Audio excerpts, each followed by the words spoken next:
Hello. तो आज हम लोग पढ़ेंगे रेसिस्टेंस। देखेंगे कि रेसिस्टेंस क्या होता है। अभी हम लोग ड्रिफ्ट वेलोसिटी पढ़ चुके थे। तो ओरिजिन ऑफ रेसिस्टेंस इसमें हम लोग बेसिकली देखेंगे कि रेसिस्टेंस कहाँ से आया, किस तरह से इसका रिलेशन आया, वो हम इसमें डिस्कस करेंगे। यहाँ पे हम डेफिनेशन लिखे हैं रेसिस्टेंस का कि the property of a substance by virtue of which it opposes the flow of current through it is known as resistance. कि वो रेसिस्टेंस क्या होता है, एक प्रॉपर्टी है किसी सब्सटेंस का, किसी मटेरियल का एक प्रॉपर्टी है जिसके तहत वो फ्लो ऑफ करंट अपने से होकर करंट को फ्लो करने में जो अपोज करता है, इसी को रेसिस्टेंस कहते हैं। ठीक है। रेसिस्टेंस आप जानते हैं, बचपन में भी पढ़े होंगे आप कि रेसिस्टेंस जो होता है वो V/I होता है। मतलब कि रेसिस्टेंस इस तरह से हम कह सकते हैं कि resistance is defined as the potential difference applied across the conductor to the current. कहने का मेरा ये मतलब है कि रेसिस्टेंस को हम डिफाइन कर सकते हैं कि potential difference applied across the conductor to the current flowing through it. मतलब पोटेंशियल डिफरेंस और करंट का हमारा रेशियो होता है रेसिस्टेंस। तो रेसिस्टेंस क्या होता है, V/I का ratio.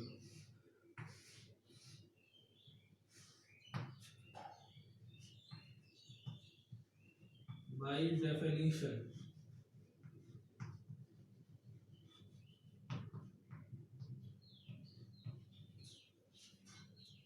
Resistance is equal to V/I, potential difference applied across the conductor to the current passing through it का रेशियो होता है रेसिस्टेंस। चलिए ठीक है। अब हम देख लेते हैं कि यूनिट देख लेते हैं रेसिस्टेंस का यूनिट क्या होता है। तो यूनिट देख लेते हैं।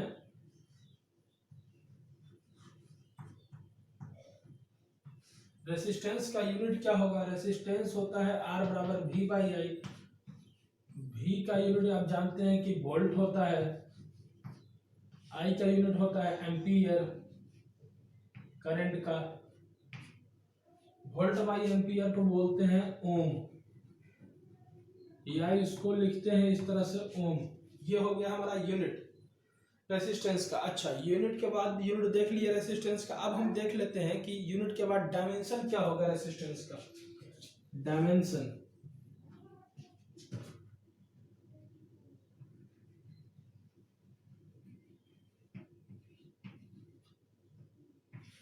डायमेंशन क्या हो जाएगा, तो फार्मूला है रेसिस्टेंस का वही V/I। V होता है पोटेंशियल डिफरेंस, I होता है करंट। आप जानते हैं कि potential difference V is equal to W/Q होता है, work done by charge. V is equal to W/Q होता है वर्क का ml² ये होगा, और Q का हो जाता है AT। तो इसका डायमेंशन हो जाएगा ml² T inverse 2 A inverse 1, और ये T ऊपर जाएगा तो ये T⁻² नहीं, T⁻³ हो जाएगा। तो यहाँ पे हम डाल लेंगे ये इसका डायमेंशन, लिख लेंगे ml² TQ A inverse I का लिख लेंगे A।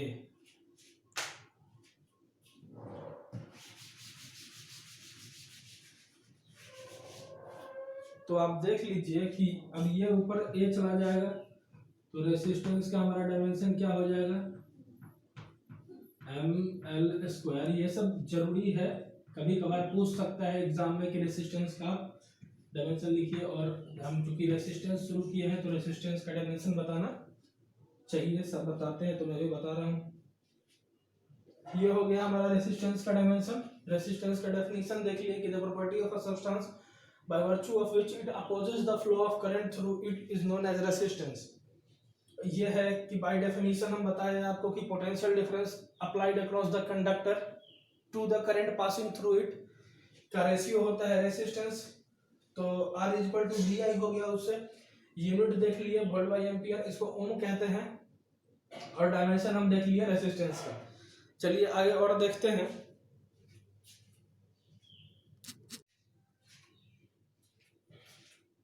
हाँ तो देखिए, जब हम आपको ड्रिफ्ट वेलोसिटी पढ़ाए थे, ड्रिफ्ट वेलोसिटी जो पढ़ाए उसमें हम बताए थे कि करंट और ड्रिफ्ट वेलोसिटी के बीच में क्या रिलेशन आता है, हम ये निकाल कर ये फार्मूला आपको बताए हुए थे।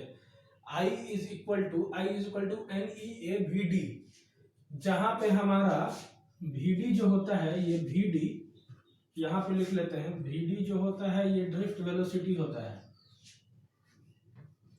इसको बोलते थे ड्रिफ्ट वेलोसिटी। अगर आप रिवाइज करना चाहते हैं तो आप फिर से ड्रिफ्ट वेलोसिटी वाला लेक्चर खोल के, एक्सप्रेशन फॉर ड्रिफ्ट वेलोसिटी करके एक लेक्चर है हमारे चैनल पे, वो आप देख सकते हैं। एन होता है यहाँ number of free electrons, number of free electrons बोलिए या number of free electrons per unit volume बोलिए, नंबर ऑफ फ्री इलेक्ट्रॉन्स। ये होता है हमारा area of cross section.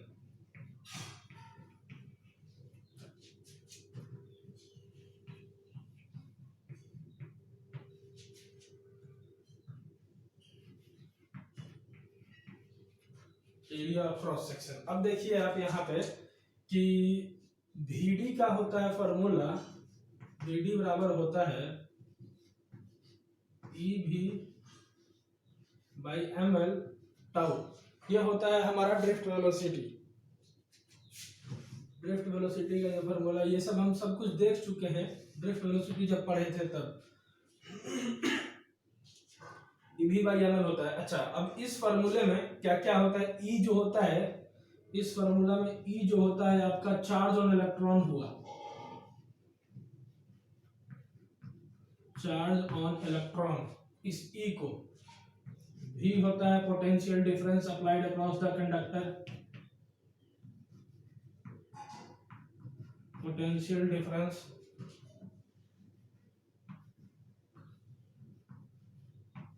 Applied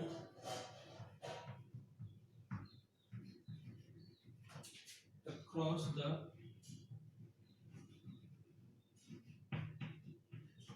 conductor. V होता है हमारा, M होता है mass of electron, mass of electron. L होता है length of conductor,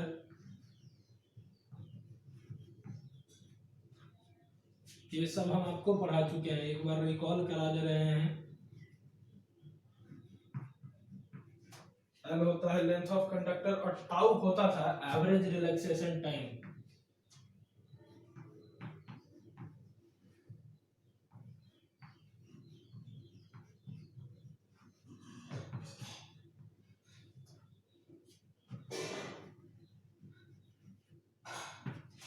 average relaxation time.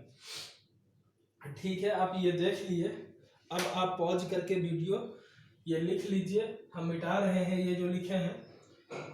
आप ये देखिए बच्चों कि I is equal to NEA/VD होता है। इस एक्सप्रेशन में हम यहाँ से VD का वैल्यू पुट करते हैं, यहाँ पे VD बराबर EV बाई ml टाउ जो है, यहाँ पे हम VD के जगह पे इसका वैल्यू पुट कर देते हैं। तो NEA तो है ही, यहाँ पे हम लिखेंगे EV बाई ml टाउ, ऐसा हम लिख सकते हैं VD के जगह पे। यहाँ से ये हमारा क्या हो जाएगा, ये हो जाएगा E और E, NE square AV by ml tau. I is equal to आ गया NE square A into V tau divided by ml। अच्छा, अब ये देखिए, अगर हम लिखें कि V बाई I, क्या किए, इस I को इधर लेकर V बाई I लिख रहे हैं, तो ये वाला ml बाई NE स्क्वायर, इसको हम ऐसा लिख सकते हैं यार, ये जाके पलट जाएगा उधर, ml NE square A ml ये पलट गया NEA² हो गया, और ये हो गया हमारा टाउ, इस तरह का हो गया। आप जानते हैं, हम आपको बताए थे उधर पीछे कि R बराबर होता है V/I, तो V/I बराबर हम लिख सकते हैं यहाँ पे, R बराबर हम लिख सकते हैं कि इतना हो गया, हो गया। चलिए अब उधर हम मिटाते हैं और लिखते हैं अच्छे से।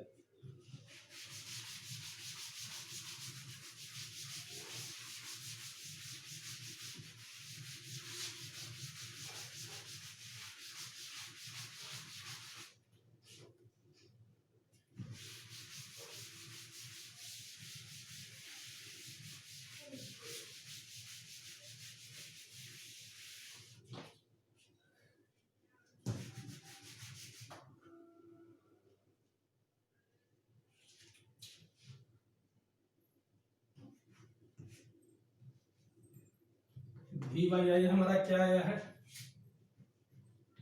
ML divided by NE² A tau, NE² tau A आ गया हमारा। अच्छा, अब आप जानते हैं कि V/I को हम R भी लिख सकते हैं, तो यहाँ पे R लिख लिए, तो ये हमारा आ गया रेसिस्टेंस बराबर क्या हो गया, ML NE² टाउ A। ये हमारा एक फार्मूला आ गया रेसिस्टेंस का। अच्छा, अब देखिए, अभी कंफ्यूज नहीं होना है कि कहां से क्या हुआ। हम आपको बताए थे ड्रिफ्ट वेलोसिटी में current, relation between drift velocity and current, ये हमारा इस फार्मूले से निकला था। Relation between drift velocity and current I = NEA VD formula से आया था। VD बराबर ड्रिफ्ट वेलोसिटी बराबर EV/ml टाउ था, ये भी आप जान रहे हैं। अब इसी एक्सप्रेशन में VD का वैल्यू हम पुट कर दिए, तो VD का वैल्यू यहां से उठा के पुट कर दिए, NEA EV/ml टाउ हम पुट कर दिए। अब देखिए कि आप NE² A V tau ml हो गया, हम V को V/I लिखे तो ये पलट गया, ml इस तरह से हो गया। अब V/I को हम R भी लिख सकते हैं। अब हो गया क्लियर, आपको कंफ्यूज नहीं होना है। हम यहाँ ड्रिफ्ट वेलोसिटी और करंट के रिलेशन में हम ड्रिफ्ट वेलोसिटी का वैल्यू पुट किए हैं, और तब इस तरह से रेसिस्टेंस लाए हैं। रेसिस्टेंस का एक्सप्रेशन की रेसिस्टेंस बराबर होता है ML/NE² टाउ A। अच्छा, अब जरा आप गौर से देखिएगा अगर इस रिलेशन को,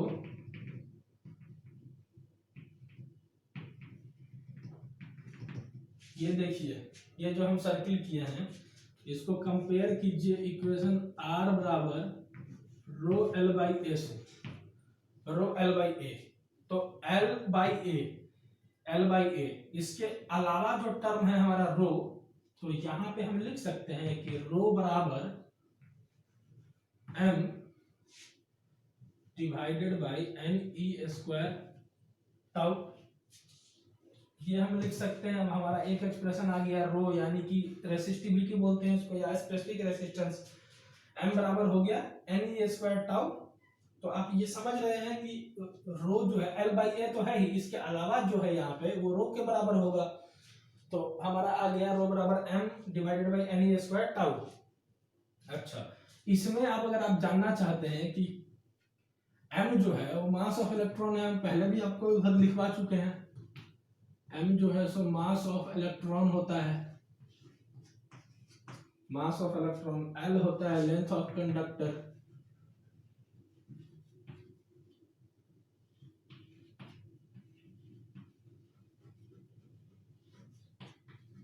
length of conductor.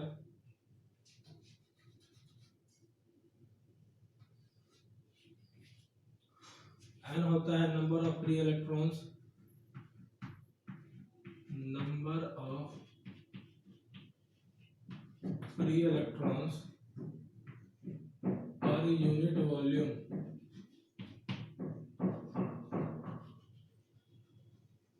Per unit volume. E होता है charge on electron,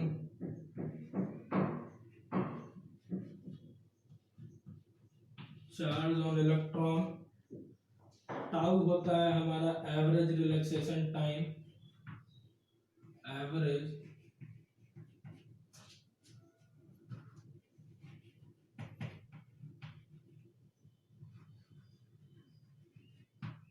relaxation time, और ए होता है एरिया ऑफ क्रॉस सेक्शन। सब लिखने का जरूरत नहीं है उतना। अब आप ये देख रहे हैं, ये जो आया है हमारा, इसको हम बोलते हैं रेसिस्टिविटी।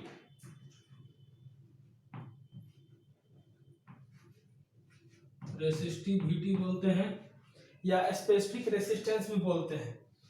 अब आप देखिए कि ये किस किस चीज पे डिपेंड करता होगा। एक तो टेम्परेचर पे डिपेंड करता है। एम जो होता है ये मास ऑफ इलेक्ट्रॉन होगा। टेम्परेचर बढ़ाने से मास ऑफ इलेक्ट्रॉन पे कोई फर्क पड़ेगा क्या? नहीं पड़ेगा। ई है चार्ज ऑफ इलेक्ट्रॉन, इस पे भी कोई फर्क पड़ेगा क्या? चार्ज जो इलेक्ट्रॉन पे है, टेम्परेचर बढ़ाएंगे घटाएंगे उससे कोई फर्क नहीं पड़ेगा। तो एम और ई पे कोई फर्क नहीं पड़ेगा। फर्क पड़ेगा टेम्परेचर बढ़ाने से एन पे और टाउ पे।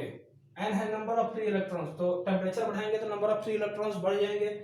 और टाउ जो होता है हमारा एवरेज रिलैक्सेशन टाइम। टेम्परेचर बढ़ाएंगे, कोलिजन ज्यादा होगा, जल्दी जल्दी फास्ट होगा, तो टाउ हमारा एवरेज रिलैक्सेशन टाइम जो है वो घट जाएगा।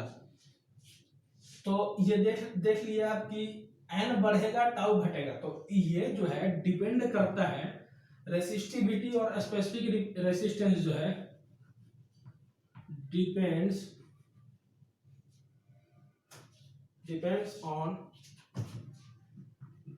on temperature and material।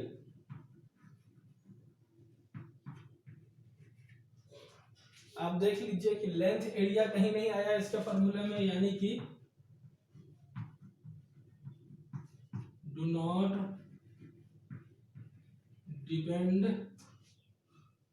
Depend on L और ए, या साइज एंड शेप आप बोल सकते हैं। ये हो गया हमारा। चलिए देखते हैं आगे अभी। और ये देखिए हम रेसिस्टिविटी देख रहे थे। रेसिस्टिविटी और स्पेसिफिक रेसिस्टेंस इसको बोलते हैं। आप जानते हैं कि फॉर्मूला होता है R बराबर रो एल बाई ए होता है। यहाँ से हमारा रो बराबर आ जाएगा आर ए इंटू एल। अच्छा, अगर हमको यूनिट देखना हो, यूनिट रेसिस्टिविटी का, यूनिट देखते हैं रेसिस्टिविटी का, तो आर ए बाई एल है रेसिस्टिविटी बराबर। तो आर का ओम होता है, रेसिस्टेंस का ओम होता है, एरिया का होता है metre square divided by length यानी कि मीटर। मीटर से मीटर गया तो इसका आ जाएगा यूनिट आपको ओम मीटर। ये हो गया यूनिट। आप यहाँ से रो एल बाई ए से आप इसका डायमेंशन निकाल सकते हैं। डायमेंशन निकालिए, ये हम आप पे छोड़ते हैं, आपके लिए हुआ। आप निकालिए डायमेंशन की क्या होगा। ये हम देखें रेसिस्टिविटी और स्पेसिफिक रेसिस्टेंस। ये डिपेंड करता है किस चीज पे? Depends on temperature and material पे। टेम्परेचर पे डिपेंड करता है और मटेरियल पे डिपेंड करता है। और आप इसका जो ओरिजिनल फार्मूला आया था उसमें आप देख चुके थे। यहाँ पे आप देख रहे हैं कि ये एरिया और लेंथ पे आपको लगेगा डिपेंड कर रहा है, पर ओरिजिनल जो फार्मूला आया था हमारा उसमें जो आर बराबर हम लाए थे, उसके बाद बताया कि रो बराबर M by N E square tau जो आया था हमारा, उसमें आप देखे थे कि ये ना लेंथ पे डिपेंड करता है ना एरिया पे डिपेंड करता है। तो do not depend on shape and size, ये आप कह सकते हैं इसके बारे में, रेसिस्टिविटी या स्पेसिफिक रेसिस्टेंस के बारे में।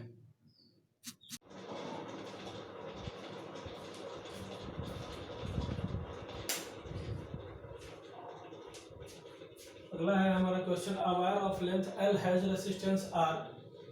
अगला नहीं, पहला ही क्वेश्चन है। A wire of length L has resistance R। This resistance is this wire is stretched to twice its original length. Find its new resistance। ये क्वेश्चन है, सिंपल सा क्वेश्चन है। आप जानते हैं कि फॉर्मूला होता है हमारा R is equal to rho L by A. ठीक है। अब कह रहा है कि एक तार था हमारे पास L लेंथ का, एक तार था हमारे पास, मान लीजिए एक वायर है L लेंथ का, L लेंथ का वायर था जिसका रेसिस्टेंस R था हमारे पास। कह रहा है कि this wire is stretched to twice its original length, तो स्ट्रेच कर दिया गया है, स्ट्रेच किया गया है वायर।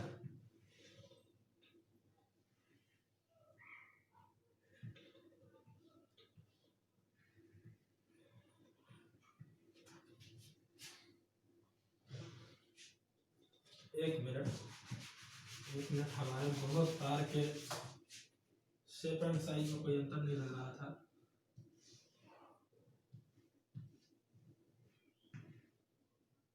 ये एल लेंथ का वायर है हमारे पास, जिसका की रेसिस्टेंस आर है, इसको स्ट्रेच कर दिया गया। तो स्ट्रेच करेंगे तो तार पतला होगा, इसको stretch to twice its original length, original length L था, इसको 2L तक स्ट्रेच किया गया है, डबल कर दिया गया। अच्छा, इसका एरिया अगर ए है,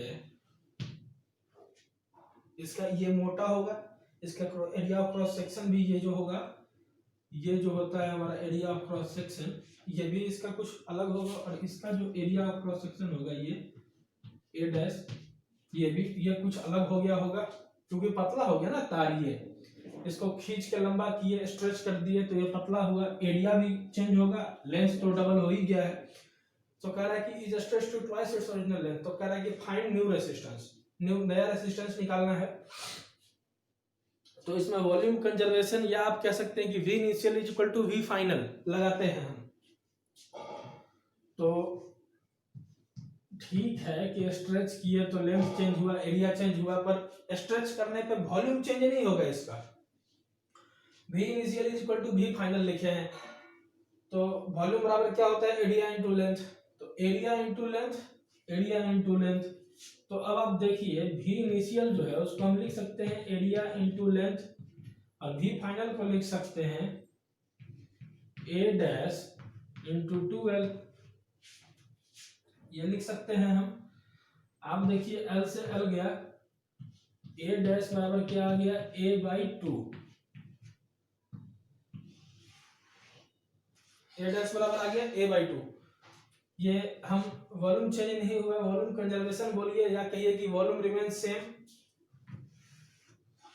तो A डैश बराबर A/2 आ गया। अब आप देखिए कि R डैश जो निकालेंगे, एक जो हमारा R होगा ओरिजिनली, जो इस वायर का लेंथ होगा, इस वायर का रेसिस्टेंस जो होगा वो होगा रो L/A हो जाएगा, ये तो है ही हमारा। अब जो नया रेसिस्टेंस लिखेंगे R डैश लिख लेते हैं इसको, जो इस वायर का होगा स्ट्रेच करने के बाद, रो L के जगह पे हो जाएगा 2L, और एरिया के जगह पे A डैश। अब आप ये देखिए कि ये 2L हो गया, ये 2L तो है ही, और A डैश जो है A/2 के बराबर है, A/2 के बराबर है, ये 2 ऊपर चला जाएगा, तो ये हो जाएगा हमारा 4 रो L/A, ये हो गया क्या, 4 रो L/A। अब आप देखिए यहां से कि ये जो है हमारा रो L/A क्या है, R है, तो इसको हम मिटा करके, हम यहाँ पे लिख सकते हैं कि R डैश बराबर 4R। तो रेसिस्टेंस जो है यहाँ लेंथ डबल करने पे, एक वायर था लेंथ का जिसका रेसिस्टेंस R था, इसको स्ट्रेच कर दिए ओरिजिनल लेंथ के ट्वाइस, डबल कर दिए, L लेंथ का था 2L कर दिए, तो इसका न्यू रेसिस्टेंस जो होगा हमारा 4R हो गया, ये हुआ। अब अगला क्वेश्चन देखते हैं कंप्रेस करने वाला, कि मतलब वायर को छोटा कर देते हैं तब क्या होगा। देखिए सेकंड क्वेश्चन हमारे पास, a wire of resistance R is compressed to half of its original length. मान लीजिए कि ओरिजिनल लेंथ L था, इसको कंप्रेस करके हम L/2 पे ला दिए, यही है a wire of resistance R is compressed to half of its original length. Original length अगर L था तो नया वाला जो लेंथ हो गया हमारा L डैश, वो L/2 हो गया। तो कह रहा है कि फाइंड इट्स न्यू रेसिस्टेंस, नया रेसिस्टेंस निकालिए इसका। तो देखिए क्या करेंगे, पहले हम माने कि area of cross section A है और ओरिजिनल लेंथ था इसका L, तो R is equal to rho L/A, ये हम लिख सकते हैं, इसका ओरिजिनल रेसिस्टेंस रहा होगा। अब जो R डैश हो गया, इसको हम क्या लिखेंगे, रो L dash A dash rho L dash A dash. तो अब आप देखिए,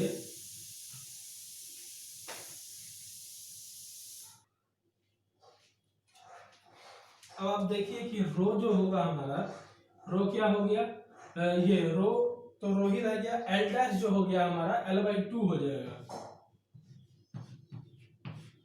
L/2 हो जाएगा। और ए डैश जो है, ए डैश क्या होगा ये हमको नहीं पता। तो देखिए volume conservation V initial is equal to V final लिखेंगे। एरिया और लेंथ है पहला, तो एरिया इंटू लेंथ लिख लिए हम। V फाइनल क्या होगा, तो ए डैश इंटू एल डैश, और एल डैश आप जान रहे हैं कि L/2 है, L/2 है, तो इसको L/2 लिखिए। ये L से L कैंसिल हो गया हमारा, A dash is equal to आ गया, A dash is equal to क्या आ गया 2a, A dash is equal to आ गया हमारा 2a।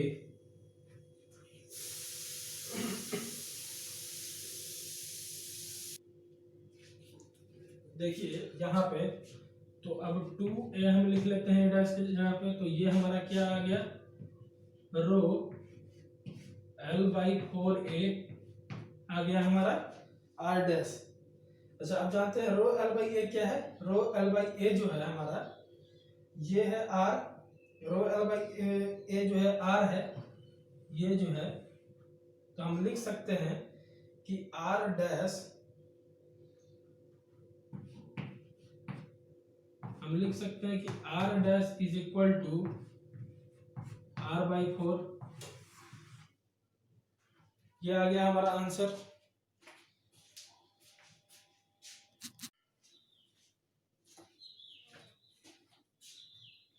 देखिए अगला क्वेश्चन है हमारा, the resistance of a wire is R, what will be its new resistance if it is stretched to n times its original length.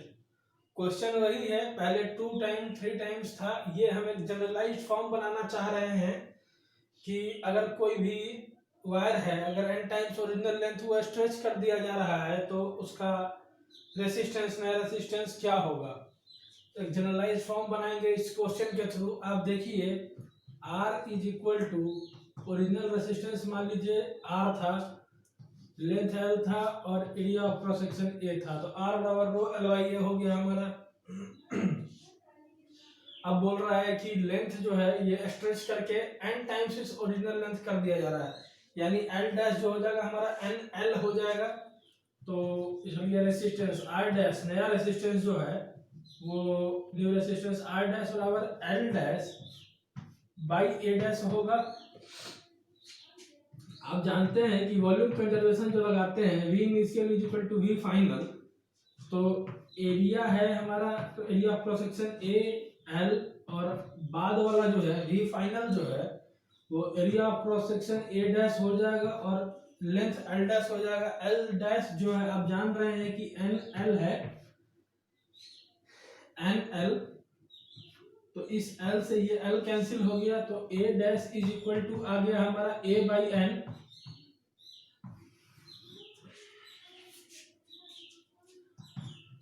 Row L dash के बराबर में NL हम लिख सकते हैं, और A डैश के जगह पे A/N लिख सकते हैं। ये N ऊपर चला गया तो N² हो जाएगा रो L/A। ये रो L/A क्या है, R है, तो हम लिख सकते हैं N² R,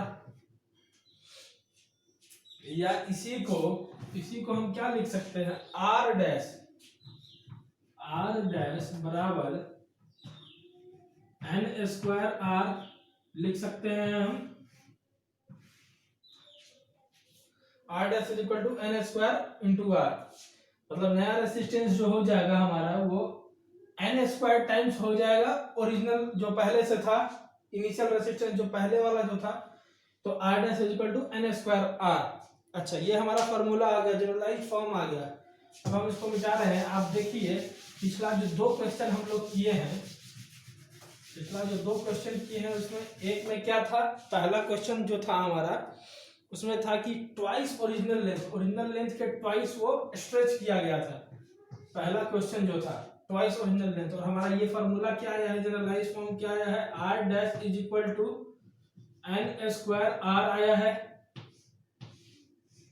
जहां पर n जो होता है नंबर ऑफ टाइम्स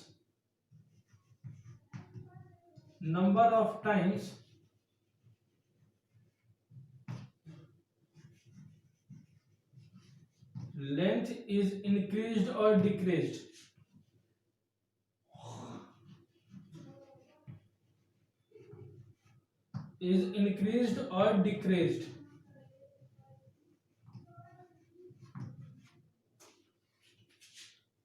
ये होता है हमारा n। या आप लिख सकते हैं इस तरह से n को ये भी लिख सकते हैं कि n is equal to L final divided by L initial. मतलब लेंथ क्या होगा, फाइनल लेंथ क्या हो गया, जैसे यहाँ पे है तो n L हो गया और ये L हो गया, तो यही हो गया n के बराबर। तो इसको हम ये भी लिख सकते हैं कि final length divided by initial length n। हमारा पहला क्वेश्चन क्या था, हमारा जो पहला किए थे, तीसरा है। पहला क्वेश्चन था कि डबल कर दिया गया था, ओरिजिनल लेंथ के डबल कर दिया गया था, तो हमारा आंसर आया था 4r, अगर आपको याद हो तो r डैश उस फार्मूला से डबल किया गया ओरिजिनल लेंथ के, तो n का वैल्यू 2 हो गया, 2r, तो r डैश बराबर हो गया हमारा 4r। आ गया सीधे 2 स्टेप में ये वाला जनरलाइज फॉर्म यूज करके। फिर इसी तरह इस फार्मूला में आपको वॉल्यूम कंजर्वेशन और ये देखने का जरूरत ही नहीं पड़ेगा। फिर अगला था हमारा एक क्वेश्चन, सेकंड क्वेश्चन जो था उसमें L/2 कर दे रहे थे, मतलब हाफ कर दे रहे थे। तो r डैश बराबर आप देख रहे हैं कि n स्क्वायर r है, तो n का वैल्यू क्या हो जाएगा उसमें 1/2 हो जाएगा। तो r डैश इसका स्क्वायर इंटू r, तो r डैश बराबर हो गया r/4। यही आंसर आया था अभी जस्ट इससे पिछला क्वेश्चन का, कहीं कोई वॉल्यूम कंजर्वेशन नहीं, 2 स्टेप में आंसर। तो ये फार्मूला आप याद रखिएगा तो बन जाएगा इजीली। अच्छा, अब एक अगला क्वेश्चन है हम दे रहे हैं, चलिए कि तीसरा क्वेश्चन है, मान लीजिए ये चौथा क्वेश्चन हो गया आपका, मान लेते हैं ये चौथा हो गया, ये तीसरा तो ये खुद है। चौथा क्वेश्चन है हमारा यहाँ पे कि अगर कोई वायर है जिसका लेंथ L है और उसको ट्रिपल कर देते हैं लेंथ को 3 टाइम्स, जहाँ n टाइम्स है यहाँ 3 टाइम्स कर दिए, तो उसका रेसिस्टेंस क्या हो जाएगा। तो आप जान रहे हैं कि r डैश बराबर n स्क्वायर r, और n का वैल्यू क्या हो जाएगा, 3 टाइम्स किए हैं तो n का वैल्यू 3 हो जाएगा, तो स्क्वायर r, तो ये हो जाएगा r dash is equal to 9r। Simple, एक स्टेप में बन गया हमारा क्वेश्चन, 2 स्टेप में। तो यही होता है। चलिए अब एक और क्वेश्चन करते हैं, उसके बाद आज का लेक्चर समाप्त करेंगे। अगला हमारा क्वेश्चन है, wire is stretched so that its radius is reduced to 1/3 of the original value. तो मान लीजिए कि ओरिजिनल वैल्यू जो है हमारा रेडियस का r1 है, तो जो नया जो हमारा जो इसको क्या कहते हैं, स्ट्रेच करने के बाद जो हो जाता है, wire is stretched so that its radius is reduced, तो रेडियस r1/3 हो गया, 1/3 हो गया है। तो अब देखते हैं कि इसको सॉल्व किस तरह करेंगे। रेडियस जो है 1/3 हो जाता है ओरिजिनल वैल्यू के। तो चलिए वॉल्यूम कंजर्वेशन लगाते हैं।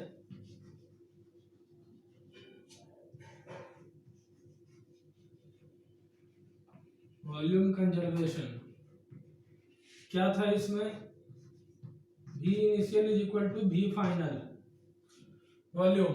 तो आप देख लीजिए कि इसमें क्या लिखते थे, area into length is equal to A dash into L dash, यही लिखते थे। चलिए ठीक है, तो लिखते थे पहले, अभी देखिए क्या लिखते हैं। एरिया है, बोल रहा है रेडियस जो है वो 1/3 हो गया ओरिजिनल वैल्यू के, तो इसको हम पाई r1 का स्क्वायर इंटू L लिख सकते हैं। एरिया इंटू लेंथ ही है, ये एरिया है, लेंथ है, इसको पाई r2 का स्क्वायर इंटू L डैश लिख सकते हैं। अच्छा, अब क्या करेंगे, अब आप देखिए कि पाई इधर भी है और इधर भी है पाई, तो पाई पाई कैंसिल हो गया हमारा। तो इसको अब क्या लिख सकते हैं हम, r1 square into L is equal to r2 square into L dash, ये हो गया। अच्छा r2 को क्या लिख सकते हैं, r2 हमारा क्या है, r2 है r1/3, r2 स्क्वायर हो जाएगा, r2 यहाँ पे आप इसको इस तरह से भी लिख सकते हैं। देखिए इसको अगर हम लिख लें r1/r2, r2 को इधर ले आए, इसको L1 मान लीजिए, इसको L2 मान लेते हैं। चलिए L' का चक्कर ही छोड़िए, L2 L1, तो अब L1 जो हो गया हमारा, ये L2/L1 हो जाएगा, L2/L1 हो जाएगा, ठीक है। या इस तरह से आप, हाँ ठीक है, R1/R2, R1 क्या है, R1 है R1, R2 क्या है हमारा R2, इसका तो स्क्वायर है, टोटल का स्क्वायर, R2 है R1/3, इसका स्क्वायर लिख सकते हैं इसको, मतलब समझिए कि ये R1 मिटा लीजिए यहां से, ये 1/3, तो ये हो जाएगा आपका 9 हो गया। ये क्या आया हमारा, इसको अगर आप मिटा के लिखिए यहाँ पे, ये क्या आया, 9/1 आया, R1/R2 is equal to L2/L1 is equal to 9/1 आया। तो आप यहाँ पे लिख सकते हैं, हमको न्यू रेसिस्टेंस फाइंड करना है, R डैश बराबर रो L/A, A dash L dash, ठीक है। ऐसा लिखते थे पहले, लिखते आ रहे थे, तो अब L डैश मिटाइए, A डैश मिटाइए, और यहाँ पे लिखते हैं नया वाला जो एरिया है, मतलब πr2 जो है, πr2 स्क्वायर जो है, इसका वैल्यू πr1 स्क्वायर बाई 9 हो लिख सकते हैं हम। तो ये जो हमारा πr1 स्क्वायर बाई 9 लिखे, ठीक है। L2 जो है हमारा, L2 जो है यहाँ क्रॉस मल्टीप्लाई कीजिएगा, तो आप ये हो जाएगा 9L1 आ गया, क्या हो गया ये 81, ये 81, 9 ऊपर चला गया, πL1 divided by πr1 square, ठीक है। अच्छा अब आप देखिए कि हम ये लिख सकते हैं, ओरिजिनली इसका लेंथ था L1 और πr1 स्क्वायर इसका एरिया था, ये R हुआ है, ये हमारा R डैश हुआ। तो ये आप देख रहे हैं, ये वाला जो वैल्यू है 81 हमारा, ये 81 R डैश बराबर क्या आ गया हमारा 81R, ये है हमारा इसका सॉल्यूशन। इस तरह से बनाते हैं अगर एरिया कहीं रेडियस चेंज हो रहा हो तो।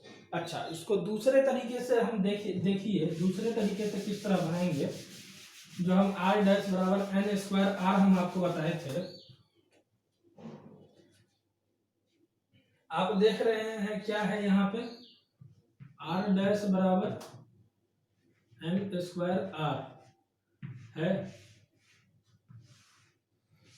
L फाइनल, N क्या, N बराबर लिखे थे क्या हम, L फाइनल बाय L इनिशियल।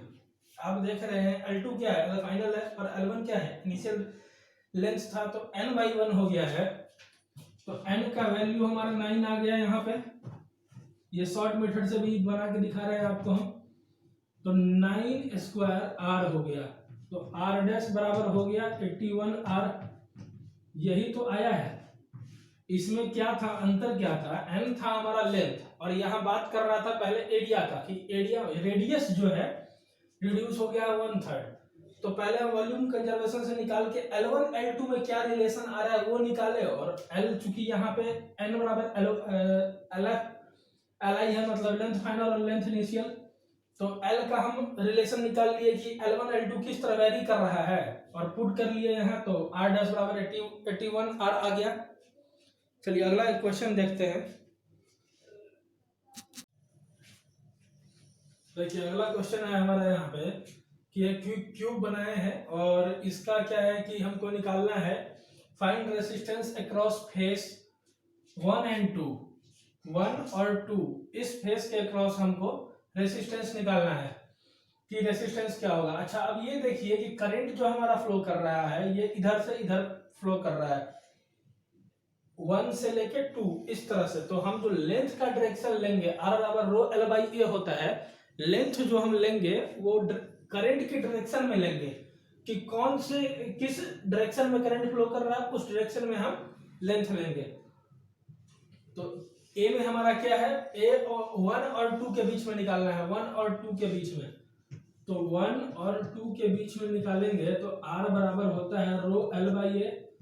तो रो, अब लेंथ क्या लेंगे, यहाँ पे लेंथ क्या लिखेंगे, तो आप देख रहे हैं कि लेंथ जो है हमारा ये ऐसे फ्लो कर रहा है। तो इधर जो आप देखिए इसके इस तरह से फ्लो कर रहा है ऊपर से नीचे की ओर, इस वाले फेस में एंटर कर रहा है, इस वाले फेस से निकल रहा है, नीचे वाले फेस से निकल रहा है, ऊपर से एंटर कर रहा है। तो ये सी वाला जो हमारा ये सी लाइन जो है ये, तो यहाँ पे लेंथ हमारा हो जाएगा रो सी। अच्छा अब ये एरिया जो है हमारा, ये वाला एरिया है, ये वाला, ये जो पूरा है ये वाला फेस है, इस फेस से एंटर कर रहा है। तो इस फेस का एरिया कैसे निकालेंगे, तो आप देख रहे हैं कि ये वाला जो लाइन होगा ये बी है, तो यहाँ पे ये भी बी होगा, और ये अगर ए है तो ये भी ए होगा। तो इसका और ये बी है और ये ए है, तो ए बी लिखेंगे अगर हम, तो ये एरिया हो गया। तो यही हो गया हमारा रेसिस्टेंस 1 और 2 के क्रॉस, 1 और 2 फेस के क्रॉस। अगला है हमारा 3 और 4, 3 और 4 के क्रॉस आपको रेसिस्टेंस निकालना है। R बराबर रो L बाई ए ही होगा, लगाएंगे। अब आप देखिए कि 3 में इधर से इस फेस पे इधर से करंट इंटर कर रहा है और इधर से लीव कर रहा है। अब आप देखिए कि ये इसका लेंथ जो होगा, लेंथ कौन सा लेंगे हम यहाँ पे, लेंथ जो है, लेंथ ये यही होगा, बी होगा। लेंथ जो है हमारा इसके पैरेलल पास कर रहा है, ये बी वाला जो है हमारा, बी जो यहाँ पे हम नाम दिए हुए हैं इसके पैरेलल पास कर रहा है, यानी कि बी हमारा हो गया लेंथ। ठीक है, अब देखिए आप इस फेस का बात हो रहा है, इस फेस का, ये पूरे फेस का बात हो रहा है।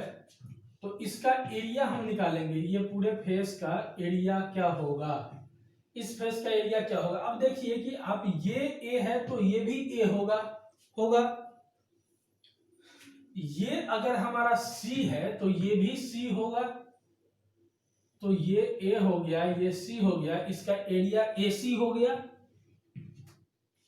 अच्छा ठीक है, एक हम लिखे हैं यहाँ 5 और 6, तो 5 हम यहाँ पे नाम नेमिंग कर देते हैं और 6 यहाँ पे। देखिए ये आपको लगेगा कि दोनों एक ही फेस पे, नहीं, 5 हम अंदर वाले फेस का, इस साइड अंदर वाले फेस का 5 नाम दिए हैं, और बाहर वाले ये जो हमारा फेस है, ये जो फेस है इस फेस का नाम हम 6 दिए हैं।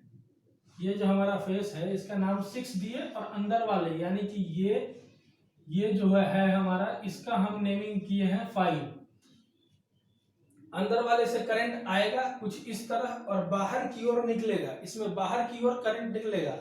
तो अब हम 5 और 6, फेस 5 और 6 के बीच में रेसिस्टेंस देख रहे हैं कि इसके अक्रॉस क्या रेसिस्टेंस होगा। तो R is equal to rho L by A, तो रो के जगह पे रो। अच्छा अब इसमें लेंथ क्या लेंगे, हमारे सामने ये है लेंथ। अब आप देख रहे हैं कि अंदर से निकल रहा है करंट, अंदर उस तरफ से आ रहा है और बाहर की ओर निकल रहा है।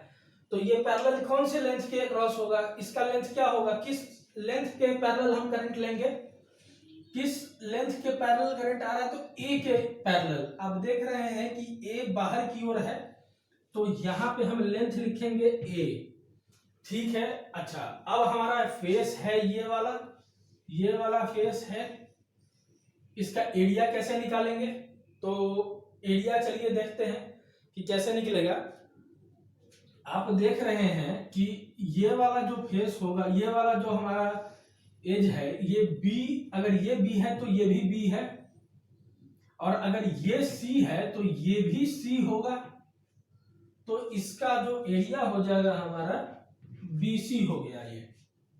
तो इस तरह से निकालते हैं, इस तरह का क्वेश्चन पूछा जाता है। इसमें आपको एक ही चीज नोट करना है कि लेंथ जो लेंगे, लेंथ जो होगा वो करंट के डायरेक्शन में होगा, करंट के डायरेक्शन में लेंगे। और एरिया कि किस फेस से पास कर रहा है, कौन से फेस से, उस फेस का एरिया लेंगे। तो इस तरह से सॉल्व होता है। कुछ इस तरह का क्वेश्चन अगर आए, डिफरेंट फिगर बनाकर आता है, फ्रस्टम का क्वेश्चन आता है, कोन का क्वेश्चन आता है, सिलेंडर का क्वेश्चन आता है, आप कर सकते हैं, आपको मिल जाएगा कई जगह। तो उस तरह का आप क्वेश्चन कर सकते हैं। बेसिक बात यही याद रखना है कि लेंथ जो होगा वो करंट के डायरेक्शन में होगा, करंट किधर से किधर फ्लो कर रहा है, तो करंट के डायरेक्शन में हम लेंथ ले लेंगे और फिर जो फेस, जिस फेस से होकर पास कर रहा है उस फेस का एरिया लिख लेंगे, तो सिंपली हमारा रेजिस्टेंस आ जाता है। ठीक है, तो आज का लेक्चर यहीं पे समाप्त करते हैं। आगे हम अगले लेक्चर में पढ़ेंगे टेम्परेचर वेरिएंस की, मतलब रेसिस्टेंस किस तरह से टेम्परेचर से पे वेरी करता है, टेम्परेचर के अकॉर्डिंग।